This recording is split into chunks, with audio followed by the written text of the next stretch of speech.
next episode of Business Accelerators. I'm Jackson Hewitt, editor of Business Spectator. Today we're looking at a restaurant, bar and backpackers in Donnybrook, Western Australia called the Apple Tree Inn. Now, founded by Lisa and Mark, the business is going very well but needs to expand. I'm joined by Tim McDougall from Pitcher Partners, who's going to look at the business and what they can do better. Tim, you went there. What did you find? Yeah, I think what we found is that Mark and Lisa have obviously taken over the business in the last 12 months. And there's really three parts to the business, as you mentioned. So there's the bar, the restaurant, and the backpackers. And initially, they're really focused on both the bar and the restaurant. And they've done an absolutely fantastic job in an extremely short period of time. You know, in the case of the restaurant, they've tripled patronage. And in terms of the bar, they're now looking at renovating and really driving people back into the bar. So I think in those two aspects, they've done a terrific job.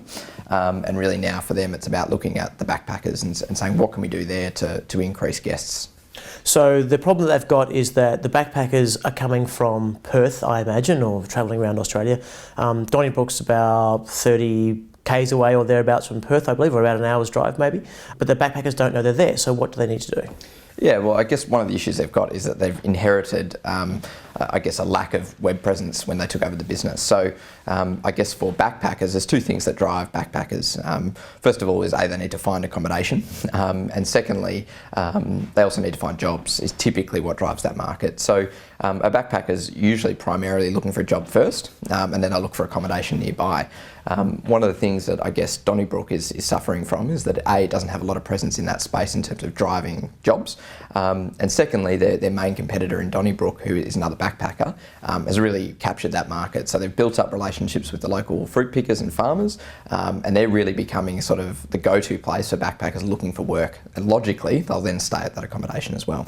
But from a marketing point of view, they have to get the message out there. So you looked at their web presence. What should they get started with on a very basic level to get themselves known? Sure. Well, I guess the first thing for them is actually to figure out what their strategy is.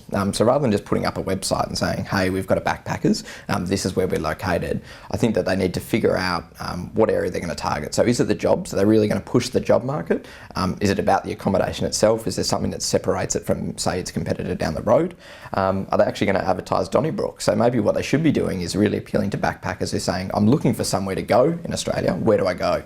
And trying to attack that market. So once they've really identified where they're going, that's going to drive content, it's going to drive design, it's going to drive all the technical side in terms of SEO and advertising and so forth. So I think really the key for them is to figure out which direction they want to go, where they want to play, and then let everything sort of come as a consequence of that.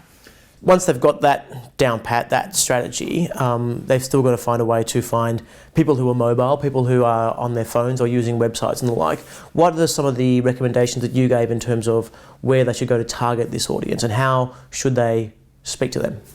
Obviously, a really key strategy for any business, I guess, looking for a new audience is search. So for them, I guess it's about getting inside the heads of the backpackers and understanding what are they actually looking for. So what's the kind of language that they're using in search? Are they looking for jobs in WA, or are they actually looking for fruit picking jobs in Donnybrook?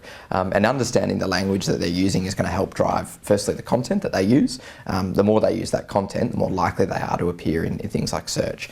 So I guess it's really understanding what it is that their target market is actually looking for and making sure that they've got the content to actually sort of match that and work with it. But I think the other element for them as well is about the platform. So they do have a website at the moment, but for all intensive purposes, it's a brochure. It doesn't do a lot more than that. So one of the things that they need to look at is getting a new platform in for their website and really starting again, for lack of a better word. There's plenty of options out there for them to do that, very, very cheaply. So whether they look at something like WordPress, we also talked about Squarespace in terms of sites, but it should allow them to get set up relatively quickly and certainly cheaply. But it means that as they grow the business, if they want to start doing things like taking bookings, or they want to have social integration, or they want to start adding rich content like video, that the platform's going to allow them to do that. So there's no point in going too far down the beaten track without having set up the foundation to begin with. Yep. But it sounds like Lisa and Mark, though, are quite good at the people side, the human interaction, but haven't got much experience when it comes to the virtual interaction, the online side. Do you recommend that people who are not particularly web savvy have a go themselves with something simple like a WordPress site, or would you recommend them getting someone in-house to do that for them? Yeah, well, I think from the technical side, to save the headache, I think it's probably worth getting somebody to set that up. And typically we all know a friend or a brother or a cousin that can probably help with that sort of stuff. What I think that Mark and Lisa should focus on though and getting involved with is the content side. So what they have done really well, and you just mentioned it then, is that they really are good at connecting with people, and I guess for them to create a point of difference on the web, it's about finding a way to get that message across in the online space. So I don't think it's about them going to a copywriter, for example, and writing the copy. I think that they really want to get their personality and their care in terms of their patrons across on the web. So I would say that they should focus on the content and let someone technical focus on setting up the website and the infrastructure. Now, another thing that tourists use a lot are sites like TripAdvisor or some of the forum sites like Lonely Planet. What's the best way for them to get themselves known on those more socially driven sites? You know, one advantage that they've got is that they're clearly making guests happy. They're pleasing people and they're giving a good experience. So typically when we have a good experience, we want to share that. So I guess for them, it's about looking at what you mentioned, TripAdvisor, but things like Yelp in terms of the restaurant, looking at some of those services that are available where people can actually put a review, so to speak, and say, this is my experience. People can do that regardless, but I think there's an opportunity for Mark and Lisa to really go and find those sites, identify them, and sort of, I guess, for lack of a better word, clean it up and get their presence right. So making sure that their images are up to date, their contact details are correct, and so that when other people are looking at those reviews, there's a way to get in contact, and there's something from Mark and Lisa saying, here's how to actually take it to the next step and come and visit us as well. And when I spoke to Lisa, she said that there is at times a feeling like that even the local customers, the local residents of Donnybrook don't know about the bar restaurant enough. What should they be doing in terms of marketing to their own domestic audience or their own local audience? Yeah, it's a good question. I think in terms of the web helping them do that, there's certainly an opportunity. And one of the things we talked to them about was using their chef and building a profile around the chef. So what the feedback that they've got is the food's been fantastic. Their new chef is doing a terrific job. There's an opportunity, I guess, to create content around that and create buzz. So rather than just having reviews, actually, whether it's YouTube clips of the chef, but almost turning them into a mini celebrity within the town.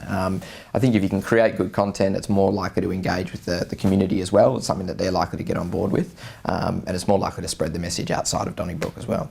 And from a business standpoint, it's well run, would you say?